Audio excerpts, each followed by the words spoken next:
Le village d'Ardennais-sur-Meurisse se transforme le temps d'un week-end en une aire de jeu et d'art et vous propose de suivre le fil d'un parcours au cœur du bourg pour vous plonger dans une expérience artistique protéiforme, tantôt à ciel ouvert, tantôt dans un espace clos. Allez, suivez-moi. Nous venons d'arriver à Ardennais-sur-Meurisse. Je viens de retrouver Christian Rouleau, qui est donc le fondateur de l'Art à la carte, et également Juliette Étoirès-Caillon, qui est entre autres galeriste, qui représente des artistes, enfin qui fait plein de choses, qui a une galerie à Paris. Voilà. Et alors, bon, comment allez-vous d'abord? Très bien, très bien. Honneur aux dames, évidemment. Bonjour, ça va? On est en pleine forme. Ça a l'air. On est un peu fatigué, mais on est en pleine forme.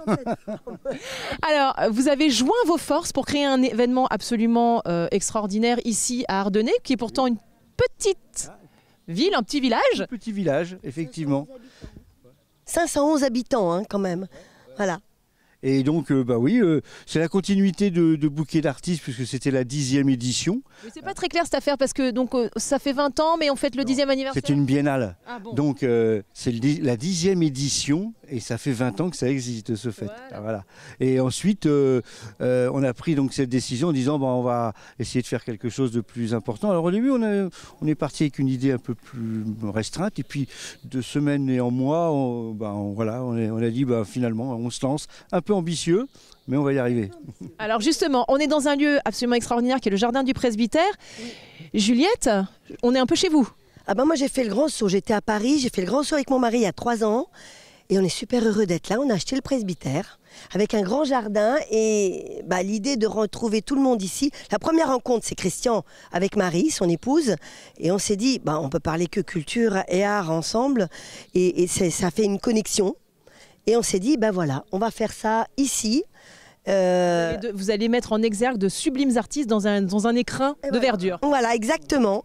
Et puis l'idée, c'est quand même de faire la culture pour tous et de lancer cet événement avec la culture pour tous sous toutes les formes et que tout le monde puisse y trouver son plaisir. Et c'est fabuleux d'amener cette culture en milieu rural. Justement, on ne s'y attend pas nécessairement et pourtant ça a une vraie résonance chez tout le monde. Ça n'est pas du cas l'élite. C'est pas que l'élite qui a droit à ça. Tout le monde a droit à ça. Tout le monde a le droit de ressentir des émotions et puis de partager plein d'émotions avec tous les artistes, que ce soit musiciens, comédiens, chanteurs, artistes peintres, sculpteurs. L'idée, c'est vraiment de réunir tout le monde. Et alors, ce qui est fabuleux, c'est que vous proposez finalement un parcours au cœur du village dans différents lieux. Là, en l'occurrence, il y a 5 lieux, soit à ciel ouvert, soit dans des espaces clos. Là, il y a 5 lieux, c'est une déambulation artistique finalement. On peut aller voir l'expo sur le papier, comme on va le faire tout à l'heure. Il y a des performances qui ont lieu dans l'église. On a vu hier après-midi avec notre Alain Berthelot, j'allais dire national, qui a eu un gros succès. Et puis après, il y a toute cette déambulation dans cette forêt de sculptures. Il y a des œuvres monumentales, vous en avez parlé. C'est le but. L'art, ça doit interroger, interloquer, surprendre. Ça ne doit pas laisser indifférent en tous les cas. Ça dérange, ça plaît. Ça dérange aussi, effectivement aussi. Et c'est ça c'est gagné. Si les gens regardent en disant mais c'est quoi? Et si on les voit parler avec l'artiste et qui posent des questions en disant mais pourquoi vous avez fait ça? Comment vous avez fait ça? Qu'est-ce qui vous est passé par la télé? Et là c'est gagné. Ça veut dire que... Alors justement en parlant d'œuvres magistrales pour le coup, là on est devant une œuvre assez surprenante. Donc Juliette, je vois que vous êtes en train d'actionner donc cette... Oui, c'est une sculpture de François Veil, qui est un artiste sculpteur, qui utilise la pierre. La sculpture, c'est un petit bébé par rapport à ce qu'il fait. Elle fait 475 kilos. Mais alors ce qui est magique, c'est qu'un enfant peut bouger ça avec juste 2 doigts. Et voilà. Et on donne vie à cette œuvre. Et on donne vie à cette œuvre qui devient comme une toupie, qui bouge comme ça, et ça a un côté complètement magique, hypnotique. Il y a plein de perspectives. Voilà. Et c'est la pierre qui vient du Vermont. C'est la pierre rouge, l'ardoise rouge, qui est très friable et qui est montée avec un axe central comme ça, avec des ressorts, des pièces de camion et des ressorts, des morceaux de ferraille, des vérins. Et c'est un artiste, François Veil est un artiste qui est à la fois physicien, technicien, et sculpteur et magicien. Parce que... dites donc, à transporter, ça doit être assez complexe, non? Ah, Christian. Toujours, il y a des gens, pour sourire, il y a des gens, ils partent en vacances, ils reviennent avec des petites boules où il y a la neige dedans. Et lui, il revient des États-Unis avec des containers de cailloux. Chacun son truc. Hein. Alors c'est un artiste international parce qu'il a des sculptures dans le monde entier. Il en a fait une en pierre de Corée. En Corée, il a fait un symposium, elle fait 15 tonnes. Non, mais ce qui est fabuleux, c'est qu'il soit là, ici, à Ardennais-sur-Mérise. C'est ça qui est magique. C'est ça qui est fabuleux. C'est ça qui est magique. Alors justement, je vois vous arborez un joli médaillon autour de votre cou. Voilà. C'est une artiste qu'on veut vous présenter, qui est une céramiste que Christian va présenter. Ah bon, on va aller à sa rencontre du coup. Donc qui est sartoise ou pas du tout? Elle est sartoise, c'est Julie. Voilà Julie. Alors bonjour Julie. Pardon, je viens jusqu'à vous. Alors Julie, bon, il paraît que vous êtes sartoise, ça c'est une qualité déjà, ça commence bien. Alors vous avez créé ce médaillon que j'ai vu donc autour du cou de Juliette, oui. Spécialement pour l'occasion. Oui, c'est ça. En fait, j'ai fait le prototype et ça a été un travail d'équipe en fait. Moi j'ai créé le prototype, Jean-Claude Fourmont a créé les moules et ensuite a fait les tirages en plusieurs exemplaires. Combien d'exemplaires? C'est une pièce un peu presque unique, on va dire. Oui, c'est ça. Il y a entre une édition limitée. Oui, c'est limité à entre 50 et 100 exemplaires, je crois qu'il a tiré. Ce sont les moules en silicone et ça, c'est le prototype en fait. Moi, j'ai réalisé le prototype. Formidable. Donc l'inspiration est venue en voyant ce beau jardin ou vous... Oui, par l'intermédiaire de ce que m'a raconté Jean-Claude Fourmont et de ses photographies. Et moi, en venant sur place aussi pour admirer ce presbytère et cette église. Mais écoutez, fabuleux. En tout cas, bravo. C'est un très joli travail, très très fin. Bravo. Merci beaucoup. Bon, on continue notre petit tour. On va aller à la rencontre d'un autre artiste. Alors nous venons maintenant de retrouver un autre artiste après notre céramiste. Gabriel Richard, que j'ai la chance de rencontrer il y a quelques années déjà. On ne s'est rencontrés pas d'ailleurs pour l'œuvre qu'il présente aujourd'hui, mais c'était pour la gravure. Parce que Gabriel est graveur sur cuivre et j'ai fait un film à l'époque sur son travail. Voilà. Et puis de fil en aiguille, on s'est connus. Et là, j'ai pensé que c'était intéressant qu'il vienne nous présenter sa Dame de cœur. Donc vous avez eu un coup de cœur pour sa Dame de cœur, c'est sympathique. Alors Gabriel, cette œuvre est magnifique, vous retranscrivez le mouvement à la perfection. Donc comment faites-vous pour avoir ce rendu? Ah, mais ça se fait pas comme ça. D'abord, j'ai fait une maquette en terre, un petit sujet, environ 20 cm si je me rappelle bien, parce que c'est assez ancien déjà ça. Et ensuite, on prend des cotes, on prend sa calculette, puis avant dans sa tête quand même, on réfléchit un petit peu. Moi j'aime bien avoir des graphismes, des textures différentes dans une sculpture quand c'est possible. Comme j'ai fait de la gravure au burin, avec les effets de moiré, je connais bien, j'ai rien inventé, les anciens ils maîtrisaient ça très bien depuis le XIVe siècle. Et donc là avec du fer à béton, vous voyez, quand on se recule, il y a des effets d'optique qui sont intéressants. Et j'ai bien aimé intégrer ça pour rendre le tutu, appelons ça comme ça, sa jupe. Voilà. C'est une danseuse. C'est une danseuse, mais c'est Madame de cœur, c'est aussi symbolique, c'est des souvenirs. Ça peut être une femme qu'on a connue. Que vous avez aimée. Sans doute, voilà. Voilà. Et puis le haut, c'est des feuilles de tôle repoussées. Alors ça, c'est le gros boulot. Là, c'est de la patience plutôt. Hein.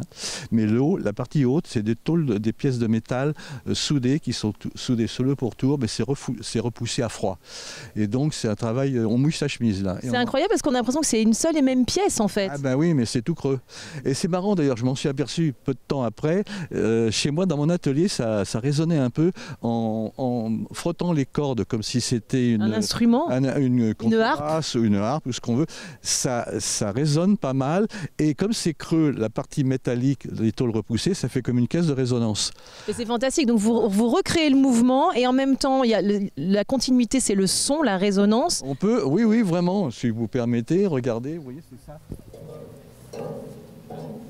Si on se met là, mais bon, il faut appuyer fort, bien sûr, c'est du métal. Hein. Mais il y a quelque chose là, vous voyez, bon, peut-être à travailler un jour avec peut-être des choses moins raides, mais avec des formes. Vous voyez, ça résonne. Ça...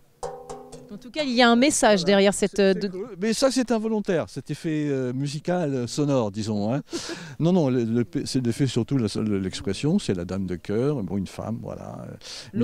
C'est une ode à la femme. Oui, si on veut, mais vous savez, on n'invente pas grand-chose dans la création. C'est aussi un archétype, parce que la Dame de cœur, je pense que tu connais ça aussi à l'époque médiévale, hein, les chevaliers avaient leur Dame de cœur aussi, les seigneurs, enfin, ça, c'est des choses qu'on a en nous. Donc il y a un côté historique également. également. Oui, historique, voilà. C'est en être humain, je pense, là, des choses comme ça. C'est pour ça que je me suis aperçu qu'on n'invente rien, pas grand-chose. Un jeu de cartes, avec le cavalier, le roi, ça, on est médiéval. Avec ça, voilà, tout simplement. Écoutez, en tout cas, bravo, parce que votre travail est magnifique. Bravo. Allez voir mon site internet, vous en verrez d'autres. Super, fabuleux. Oui, c'est vrai. Alors Juliette, on l'a dit tout à l'heure, hein, c'est un parcours artistique, une expérience artistique protéiforme. Là, on est dans un autre lieu, donc dans un lieu clos pour le coup. Voilà. Et on a parlé du travail de François Veil tout à l'heure. Alors, on voulait faire une belle introduction entre la pierre et le papier, parce qu'il y a les sculpteurs dans la partie du jardin du presbytère. Et là, il y a le papier, parce que c'est tout ce qui est œuvre sur papier, 1001 feuilles. Donc, le travail de François, en fait, ce sont avec Vincent Gontier, une association de papier avec Vincent, et la sculpture avec François, la pierre. Et cette pression de la pierre sur le papier fragile. Alors donc ça, il y a plusieurs pierres différentes, du marbre de Carrare. Ça, c'est de l'ardoise d'Angers avec le papier. Et ça, c'est de la lave de Roumanie. L'idée, c'est aussi de mettre l'œuvre de François Veil qui est là sur le mur, qui est la naissance du papier, c'est le papyrus. Donc, on a voulu faire un clin d'œil avec Christian, pour présenter tout ça avec des petites œuvres ici, 1001 feuilles évidemment, d'Isabelle Taourel avec les petites feuilles comme ça. On les a comptées, il y en a presque 1000. D'accord, donc c'est un prélude et c'est une introduction à toutes les œuvres qui se trouvent dans cette salle et qui sont donc sur papier. À toutes les œuvres sur papier, voilà. Mais c'est un travail magnifique et encore toujours la petite marque de fabrique donc avec ces petites pierres qui ressortent du papier. Et ben voilà. Fantastique. Et bon, on va aller voir. Justement, il y a François qui est en train de parler en passage. Voilà, voici François avec Christian et François Veil est là et qui représente aussi Vincent qui n'est pas là, mais voilà. Et comme tous les artistes, il n'aime pas parler parce qu'en général, les artistes ne savent pas parler d'eux. Donc on le voit, comme ça on peut l'identifier, mais il ne parlera pas. Par contre, je vais récupérer Christian parce que Christian va me parler des aquarellistes. Voilà. Hein, Christian? Oui, on va parler de 2 aquarellistes. Alors apparemment, elles sont parties déjeuner parce que, ou alors je les ai fait disparaître. Tu sais que je suis un excellent magicien. Oui, c'est vrai, un prestidigitateur. On a fait le choix de 2 aquarellistes. Une locale qui est sur fond, qui s'appelle Bernadette Mar. Il fait de choses. C'est dur, hein, l'aquarelle. Il faut bien précis. Et puis une amie de très très longue date, mais elle qui vient de très loin parce qu'elle vient de Charente-Maritime, qui s'appelle Chantal Bordesoul et qui fait. Alors elle a des techniques de couleurs très particulières que l'on rencontre rarement dans l'aquarelle. Enfin, tout au moins pour avoir des rendus quelquefois un peu différents, comme on voit l'œuvre là-bas là, avec ces couleurs un peu, comme on appelle, mauve, presque pastel, quoi. C'est une grande différence entre le pastel et l'aquarelle quand même. Et là, elle arrive à faire des rendus, des reliefs extraordinaires. Et alors que c'est un art très compliqué à maîtriser. À mettre en œuvre. Il faut avoir le sens vraiment des couleurs, les applications les unes derrière les autres, parce qu'une fois que c'est posé, c'est posé. Hein, on ne peut pas y revenir. Donc, Alain Berthelot a dû vous raconter ça aussi de nombreuses fois. Hein, parce oui, Alain Berthelot, aussi, hein, il a un travail absolument délicat et divin. Et c'est magnifique. Ouais. Et quand on voit ses portraits, il a fait un portrait hier dans l'église en musique pendant 2h30. Je regardais les yeux hier. Mais moi, il me faut 10 ou 20 ans de pratique pour arriver à faire la même chose. Et encore, je ne suis pas sûr. Bon, en tout cas, bravo, cet événement est magnifique, d'une qualité absolument hors du commun. Donc c'est fantastique d'arriver à faire ça ici, dans ce lieu, enfin, en tout cas à Ardennais-sur-Meurice, parce qu'on n'est pas que dans un seul lieu.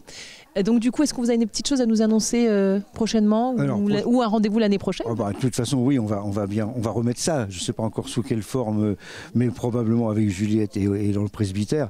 Après, on va peut-être changer de forme d'artiste. Il y a tellement... C'est protéiforme, hein, l'art. Donc on va voir. On n'a pas d'idée préconçue, mais certainement quelque chose de plus important sur le papier, parce qu'on s'aperçoit que ça plaît bien. Et puis les œuvres monumentales, ça plaît bien aussi. Donc on a notre petite idée pour aller chercher encore plus grand, comme dit la chanson, encore plus haut. Formidable. En attendant ce moment merveilleux, donc l'année prochaine, nous maintenant on file à Dolon. Bonjour aux amis de Dolon, hein, parce qu'on les connaît bien aussi. Hein. Ce sera fait.